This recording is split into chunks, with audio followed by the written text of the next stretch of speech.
Hola amado, Dios te bendiga, buen día. Qué bueno saludarte en este momento. Deseo grandes bendiciones para tu vida. Hoy quiero invitarte a estudiar la palabra del Señor. Nos corresponde leer el capítulo 19 del Evangelio según San Mateo. En este capítulo aparecen varios relatos interesantes, enseñanzas de Cristo Jesús, como por ejemplo la enseñanza sobre el divorcio, la importancia de recibir el reino de los cielos como un niño, y también allí con la parábola con el relato del joven rico, Jesús aprovecha también para hablar sobre el trabajador y su salario. Es interesante este capítulo y te invito para que tú reflexiones, lo leas todo. Yo no voy a alcanzar a leerlo todo porque es extenso y el tiempo no nos alcanza, solamente voy a tomar algunos apartes. Pero léelo por favor y reflexiona en lo que Dios tiene para ti. Algunas aplicaciones que podemos sacar de este capítulo. Versículo 1 al 12, la enseñanza de Jesús sobre el divorcio destaca la importancia de la fidelidad y el compromiso en el matrimonio. No voy a ahondar mucho en este tema porque es claro lo que dice Jesús aquí. Versículo 13 al 15, la fe y la humildad de un niño son esenciales para entrar en el reino de los cielos. Y versículo 16 al 30, la parábola del trabajador y su salario nos enseña sobre la generosidad y justicia de Dios. Interesante esto. Algunas preguntas para reflexionar. ¿Estoy comprometido con mi pareja y valoro la fidelidad en mi relación? ¿Tengo una fe y humildad como la de un niño para recibir el reino de los cielos? ¿Entiendo que la generosidad y justicia de Dios no se basan en mis propios méritos, sino en su amor y su gracia? ¿Estoy dispuesto a dejar todo para seguir a Jesús y recibir la vida eterna? Interesante estas preguntas. Reflexiona en tu vida y responde de acuerdo a lo que Dios ponga en tu mente. Leamos entonces el capítulo, o te invito a que lo hagas. Capítulo 19 de Mateo, dice la Biblia. Aconteció que cuando Jesús terminó estas palabras, se alejó de Galilea y fue a las regiones de Judea al otro lado del Jordán. Cuando Jesús terminó las palabras que acabamos de leer o que leímos el día anterior más bien, esas palabras cuando Él termina sus relatos, entonces sale y llega allí a las orillas del Jordán a hablar acerca de esto. Dice el texto, y le siguieron grandes multitudes y lo sanó allí. Jesús nunca estaba solo. Mucha gente lo seguía. La gente lo buscaba porque querían escuchar las palabras de Cristo Jesús, palabras de Dios, palabras del reino de los cielos. Esto lo dice Lucas capítulo 5, versículo 1. Dice, el gentío se agolpaba sobre Jesús para oír la palabra de Dios. Entonces aquí ahora la gente lo sigue, la gente lo busca, la gente estaba con Jesús, le encantaba seguir a Jesús. Algunos obviamente no eran sinceros. Y esto lo leeremos allí en Juan capítulo 2, versículo 23 en adelante. Jesús ve la multitud que llega, dice Juan, y ve que muchos lo seguían al ver las señales que él hacía. Pero dice el texto, pero Jesús no confiaba de ellos, porque los conocía a todos y no tenía necesidad que nadie le dijera algo acerca del hombre, porque él sabía lo que había en el hombre. Entonces Jesús te conoce, querido hermano. Jesús te conoce, querido amigo. Él sabe por qué tú lo buscas. Si tú vas a la iglesia, si tú te congregas, Jesús sabe cuál es tu ideal, cuál es tu propósito real. Si lo estás buscando por satisfacer algo tuyo nada más, o lo estás buscando porque realmente quieres servirle, quieres adorarlo. Entonces, ¿cuál es la razón? ¿Cuál es el motivo que te lleva a buscar a Cristo Jesús? Aquí la gente lo buscaba muchos porque querían recibir un milagro de Jesús y ya, como aquellos 10 leprosos. Vinieron a Jesús y solo uno venía con un propósito especial de servir a Cristo. Por eso se devolvió y le agradeció. ¿Y los otros 9 qué pasó? Ellos solamente querían una sanidad, un beneficio físico y listo. Entonces ahora dice el versículo 3, entonces vinieron a él los fariseos y tentándole le dijeron, ¿es lícito al hombre repudiar a su mujer por cualquier causa? Él respondiendo les dijo, ¿no habéis leído que el que los hizo al principio, varón y hembra los hizo? Mira, esta frase de Jesús es muy poderosa para lo que hoy está sucediendo en el mundo. La tergiversación del plan ideal de Cristo. El matrimonio de Dios es hombre y mujer. pero se han inventado múltiples tipos de matrimonio. Hombre con hombre, mujer con mujer, hombre con animal, porque cosas terribles están sucediendo, hombres casándose con animales o mujeres casándose con animales. Terrible esto, tergiversación terrible y fatal de lo que Dios ideó. Pero aquí deja la lección clara, Cristo Jesús es claro y son palabras de Él. Él dice, desde el principio Dios creó varón y hembra. Pare de contar. Tú puedes decir lo que sea, puedes hablar lo que sea, puedes argumentar lo que sea, pero la Biblia es clara, varón y hembra. Y dijo, por esto el hombre dejará a padre y madre y se unirá a su mujer y los dos serán una sola carne. ¿No habéis leído esto?, les dice. Así que no son ya más dos, sino una sola carne. Por tanto, lo que Dios juntó, no lo separe el hombre. Y luego ellos le dicen, pero es que Moisés dio carta de divorcio, y Jesús les dice, ¿por qué? Por la dureza del corazón. Entonces, no es para discutir en este tema, porque es un tema bastante controversial, pero solamente es entender el matrimonio, el propósito ideal de Dios con el matrimonio es que dure hasta que la muerte los separe. Este es el propósito. Y solamente cuando hay adulterio o fornicación es allí cuando se puede dar carta de divorcio, pero si es posible rescatar el matrimonio, es lo que debemos hacer. La fidelidad a Dios en el matrimonio es importantísimo, la fidelidad a la pareja.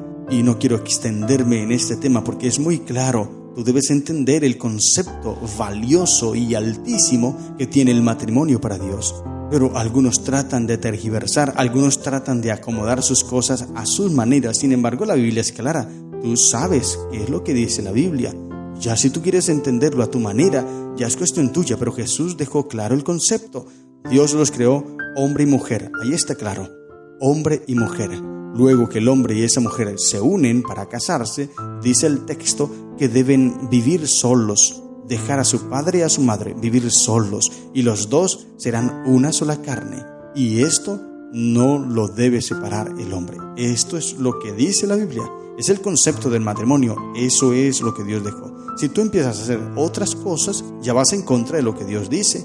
Y cuando los discípulos escuchan esto, ellos se sorprenden y dicen, versículo 10, le dijeron sus discípulos, si es así la condición del hombre con su mujer, entonces no conviene casarse. Ellos se fueron al otro extremo. Mira la forma en cómo ellos pensaron. Pero Jesús les dice, esto no todos son capaces de resistirlo, sino aquellos a quienes es dado.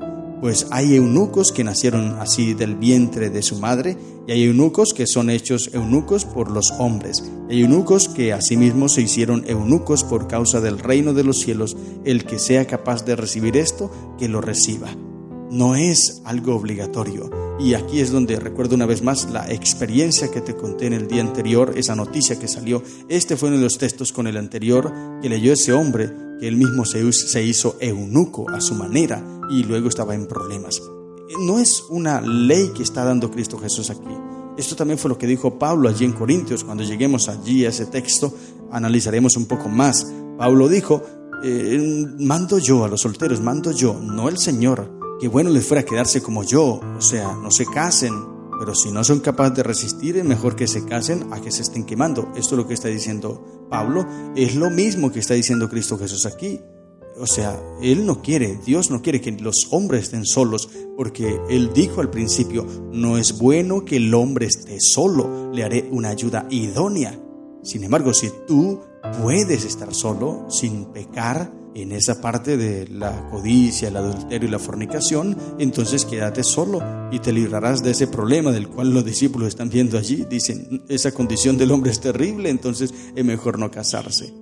Debes entender el concepto que Dios tiene del matrimonio y tú debes tener ese mismo concepto en tu mente. Ahora viene el relato de Jesús cuando bendice a los niños. Vienen los niños. Los discípulos están tratando de alejar a los niños porque piensan que van a molestar al maestro. Y entonces Jesús les dice, dejad a los niños venir a mí y no se los impidáis, porque de los tales es el reino de los cielos. Y habiendo puesto sobre ellos las manos, se fue de allí.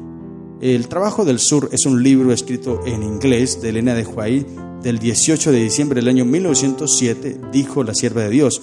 Si pudiéramos contemplar la vida posterior de este grupito, veríamos a las madres haciendo que sus hijos recordaran la escena de aquel día y repitiéndoles las amantes palabras del Salvador. También observaríamos con cuánta frecuencia el recuerdo de estas palabras impidió en los años siguientes que se desviaran esos hijos de la senda dispuesta para los redimidos del Señor. Interesante esto. Esos niños fueron grandemente bendecidos porque Cristo los recibió. Entonces, querido padre, querida madre, no puedes impedir a tu hijo que siga a Jesús. Hay padres que dicen esto: él no puede bautizarse. Cuando ya tiene el niño en su razón. Nuestra iglesia acostumbra a bautizar niños cuando ya tienen la capacidad de elegir entre el bien y el mal, más o menos de 8 años en adelante, 9 años. En esa edad ya el niño puede tomar decisiones, pero hay padres que se ponen en contra y dicen: no, este hijo es rebelde, se comporta mal, es desobediente, esto y aquello, e impiden a esos niños que lleguen a Jesús. Deberían recordar estas palabras de Cristo: no les impidas, porque de ellos es el reino de los cielos. Y ahora viene el relato del joven rico. No voy a extenderme aquí porque es sencillo de entender. Tú debes seguir a Cristo sin ninguna condición y debes seguirlo por amor. Este joven tenía una vida cristiana, según lo cuenta él, correcta, una conducta correcta, porque Jesús le dijo: guarda los mandamientos, y él creía que la salvación la obtenía guardando los mandamientos. Por eso Jesús, atacando ese concepto que él tenía en su mente, le dice: guarda los mandamientos. No porque Jesús esté diciendo que guardar los mandamientos te va a dar salvación, sino porque él está atacando lo que este joven tenía en su mente. Y cuando este joven se dio cuenta que aún guardando los mandamientos no se sentía salvo, pues debió hacer esta pregunta a Jesús y le dice: dime qué más tengo que hacer. Él estaba esperando que Jesús le dijera: mira, paga tanto dinero, paga esto, haz aquello, porque él creía que la salvación la encontraba en las obras, haciendo cosas. Y Jesús le dice: mira, si tú quieres ser perfecto, haz lo siguiente: vende todo lo que tienes, dáselo a los pobres y sígame. Ahora, no es que Jesús le esté diciendo que se quedara pobre, porque los pobres son los únicos que van a entrar al cielo y los ricos no, esto no es lo que está diciendo Jesús. No entendamos mal las palabras de Cristo. Él lo que le está diciendo a este joven es: mira, tú tienes un gran Dios en tu vida y es el dinero. Esto te impedirá entrar al cielo. Si tú tienes la capacidad de entregar todo lo que tienes a los pobres y seguirme, entonces entrarás al reino de los cielos. Tienes que asumir un compromiso, un cambio de vida con Cristo Jesús. Esto es lo que le está enseñando Cristo. Cuando este hombre escucha eso, que tiene que hacer un compromiso con Dios, entonces se siente triste y se va porque tenía muchas posesiones. No fue capaz de soltar el dinero. No tuvo la capacidad de dejar que en su corazón reinara Cristo Jesús. Por eso se perdió. No se volvió a mencionar más nada de él. Y ahora los discípulos quedan perplejos allí. Dicen: Señor, ninguno se va a salvar. Y él le dice: para los hombres esto es imposible, pero para Dios todo es posible. Es difícil que un rico entre al reino de los cielos. No es imposible, es difícil porque muchos que tienen dinero piensan y creen que ya tienen la salvación ganada, porque tienen dinero, porque dan buen diezmo, buena ofrenda, y creen que así van a comprar el reino de los cielos, pero no quieren asumir compromisos con Dios. Debes leer bien este texto, querido hermano. Debes analizar muy bien esta parábola o este relato, porque no es parábola, este relato. Analízalo muy bien, porque tu salvación no depende de la posición económica que tengas. Puedes ser el más rico de todo el mundo y dar las mayores ofrendas de todo el mundo y los diezmos, pero si no asumes un compromiso perfecto con Dios, si no le entregas tu corazón a Cristo, vas a perderte. Aunque tengas mucho dinero, te perderás, porque el dinero no te da salvación. El único que te da salvación es Cristo Jesús, porque no hay otro nombre bajo el cielo dado a los hombres en el cual podamos ser salvos. Y cuando tú y yo trabajamos por Cristo, a pesar que no tengamos recompensa aquí terrenal, porque es lo que habla después, los discípulos dijeron: nosotros hemos dejado todo, ¿qué recompensa recibiremos? Así que cuando nosotros trabajamos por Cristo, aunque no recibamos recompensa aquí en la tierra, puede que sí la recibamos, pero no siempre es así.